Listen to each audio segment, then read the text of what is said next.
Sir बात यह है कि मंत्री जी देखिए, आपने खुद कहा कि 2011 साल से 2019 साल तक 19,000 लाइसेंस कैंसिल किया गया और इसमें से 78% लाइसेंसेस ये पेरेंट एक्ट में किया गया, आपकी जमाने में हुई।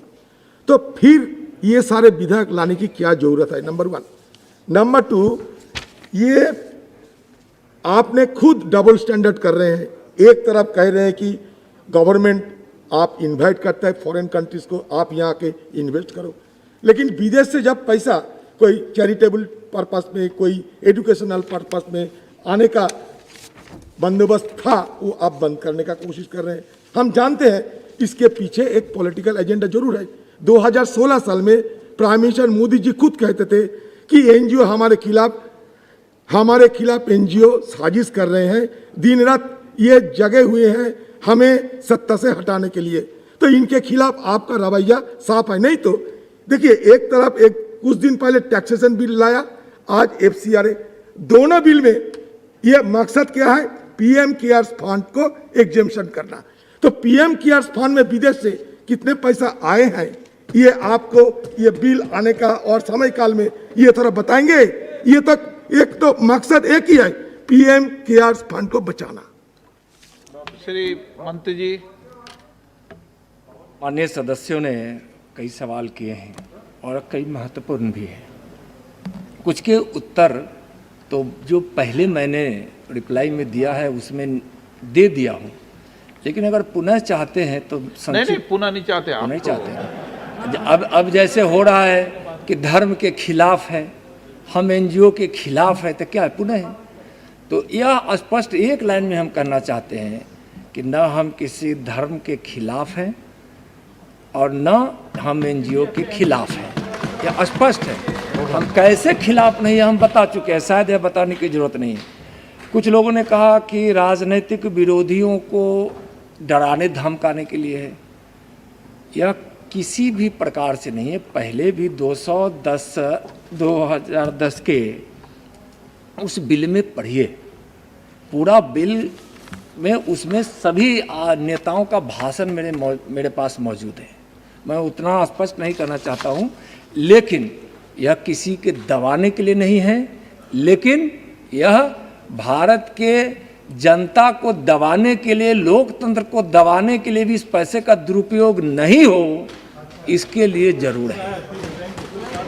अध्यक्ष महोदय, एक चीज मैं कहना चाहूँगा। माननीय अजय माकन जी 2010 में गृह राज्य मंत्री थे। 27 अगस्त 2010 को उनका एक लंबा चौड़ा भाषण हुआ है। उस भाषण का 4 लाइन में पढ़ रहा हूँ, 2 लाइन। उन्होंने बिल पर कहा था कि मुख्यतः 2 मकसद हैं। एक तो हम लोग नेशनल इंटरेस्ट, एक तो हम लोग का नेशनल इंटरेस्ट है, दूसरा इंटरनल सिक्योरिटी है। और बाहर से आए हुए पैसों को हमारे बीच में एक दूसरे को एवं दूसरे आधार पर सर मैं पुनः पढ़ना चाहूँगा। एक तो हम लोग नेशनल, ये सब समझ गए नहीं नेम कर रहे हैं, नहीं उसका अगला लाइन है नेशनल इंटरेस्ट, चूंकि इसमें टाइप थोड़ा इसमें से दूसरा है उनका कि एक दूसरे के धर्म एवं दूसरे आधार पर विभाजित करने वाली ताकतें इसका इस्तेमाल न करें, उस चीज को रोकने के लिए, और साथ साथ इसमें जो अच्छे NGO हैं काम कर रहे हैं उनको मजबूती प्रदान करने के लिए है, यह उन्होंने कहा था।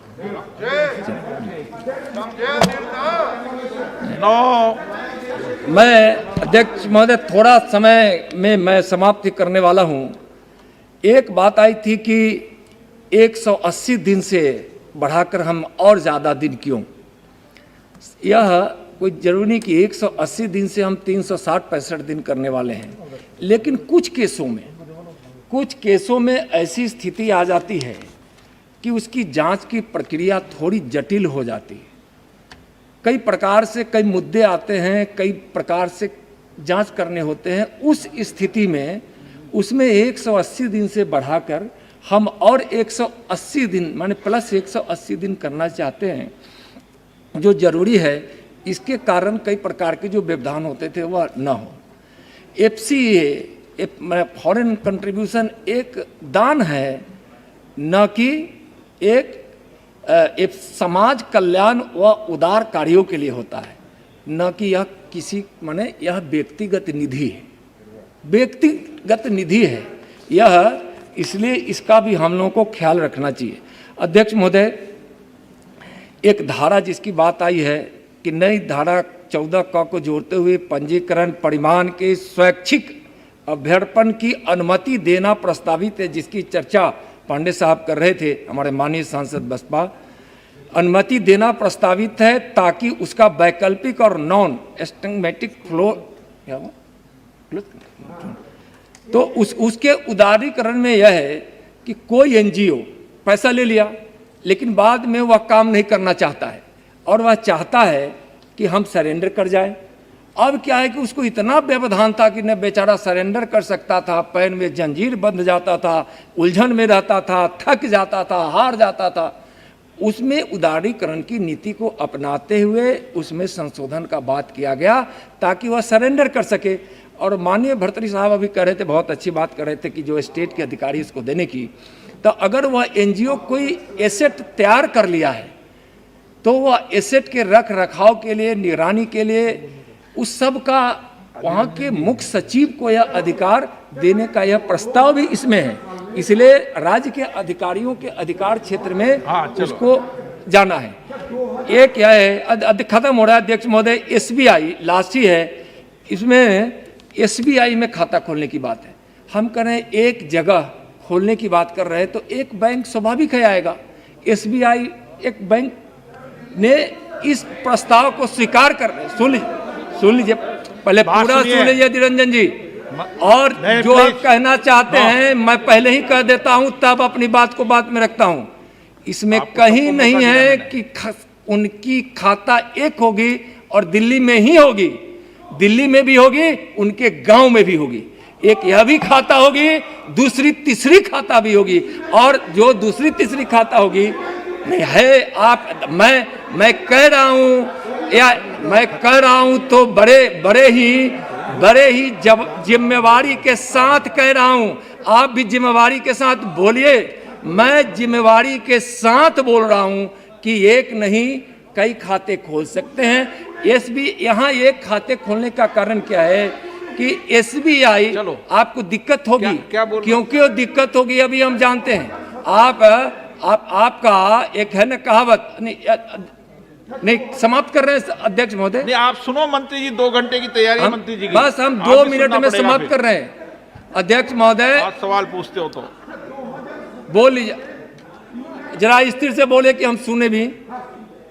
नहीं आप अगर सवाल पूछना चाहते नहीं सब 2017 साल में, आपको जानकारी के लिए कह रहा हूं, 2017 साल में United States commission on international freedom एक रिपोर्ट डाला था। इसमें कहा गया Hindutva support organisation have never come under the scrutiny of FCRA। ये मेरा रिपोर्ट नहीं, ये यूनाइटेड स्टेट्स की रिपोर्ट है। अध्यक्ष महोदय अभिरंजन से हम आग्रह करना चाहते हैं, अभिरंजन से हम आग्रह करने चाहते हैं कि सुप्रीम कोर्ट ने जो हिंदुत्व की परिभाषा दी है पढ़े, नहीं तो कहिएगा तो हम लेकर आके उनको पढ़ाएंगे। नहीं बहुत है, चलो प्रश्न ये कि नहीं सर, एक बात 2 मिनट का हमको समय और दीजिए, 2 मिनट समय। इन्होंने एक बात कही कि आपने सारे NGO को रद्द कर दिया। अध्यक्ष महोदय, मैं 1-2 वर्ष का हम उदाहरण देना चाहेंगे। यह 10 वर्षों में जो रद्द हुए हैं वह 20,603 है।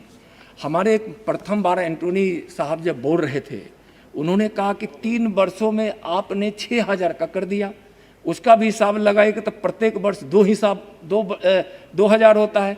लेकिन 2012 में एक वर्ष में कौन था बताने की जरूरत नहीं है, 3922 NGO के लाइसेंस रद्द कर दिए गए थे। नहीं हम बोल रहे हैं 10 वर्षों में 19,000 है अध्यक्ष महोदय। मैं अंत में यह कहना चाहूंगा कि ये बैंक खाता कई जगह खोल सकते हैं, एसबीआई में इसलिए खोलना है कि वह एक जगह पैसा है, बिना प्रावधान के वह पैसा सेम डे में वह उस अपने दूसरे जो वहाँ स्थानीय होगा उनकी बैंक उसमें स्थानांतरित होगा। बैंक खाता खोलने के लिए दिल्ली नहीं आना पड़ेगा। एसबीआई ने कहा है, आश्वासन दिया है कि आप अपने उस ब्रांच में खाता खोलिए। सर नहीं, आप अभी तो हम संशोधन ला रहे हैं, जब यह लागू करेंगे तो ऐसा ही होगा। इसके अलावा अगर लागू आप सब पारित कर देते हैं तब की बात मैं कह रहा हूं, वह खोलने के लिए दिल्ली नहीं आना पड़ेगा। उन्होंने हाँ, दिल्ली आना नहीं पड़ेगा। जिस दिन किसी को आना पड़ेगा, निरंजन बाबू हम सब मिलकर बात करेंगे। अंत में अध्यक्ष महोदय, मैं सिर्फ एक ही बात कहना चाहूंगा कि जब यह संशोधन पारित हो जाता है तो पारदर्शिता भी आएगा। माननीय सदस्य अधीर रंजन जी जब बोलते हैं तो एक कहावत है कि कहीं पे निगाहें कहीं पे निशाना, इनका रहता है, हम समझते हैं। हम उसका जवाब हम आज नहीं देना चाहते हैं। आप जिसे प्रश्रय देना चाहते हैं, आप जिसे प्रश्रय देना चाहते हैं वह भारतीय मूल विचारों को नुकसान पहुंचाने वाला है। भारतीय मूल विचार पर नुकसान नहीं पहुंचेगा, ऐसा मेरा कहना है। मोदी जी हैं, मोदी जी, कुदृष्टि वालों का नाश हो जाएगा, नाश। आप एकदम ख्याल रखिए। और जब यह विधेयक संशोधित होगा तो एक बड़ी बातें होगी कि यह पारित हो जाने के बाद एक विशिष्ट लास्ट लाइन है, विशिष्ट दर्पण पहचान सृजित करने के लिए। एक मिनट व्यवस्था दे दूं। मैं सभी माननीय मंत्रीगणों से निवेदन करना चाहता हूं, जवाब देते समय हमें संसदीय शालीनता का उपयोग नहीं सर, हमको लगता है आवाज मेरी नहीं जा रही, इसलिए जोर जोर से बोल रहे हैं। तो मैं एकदम धीरे से बोल लेता हूं। माननीय अध्यक्ष महोदय, इस विधेयक के पारित हो जाने के बाद एक विशिष्ट दर्पण पहचान सृजित करने के लिए सभी FCRA NGO को नीति आयोग के दर्पण ID पोर्टल के साथ लिंक करना भी संभव हो जाएगा। जो NGO स्वच्छ रहना चाहता है उसको अपनी पारदर्शिता की पहचान और चेहरे को इस देश और दुनिया के सामने लाने का अवसर मिलेगा। हम विनती करते हैं कि आप इस संशोधन विधेयक को पारित करने की कृपा करें। अध्यक्ष महोदय, बहुत बहुत धन्यवाद।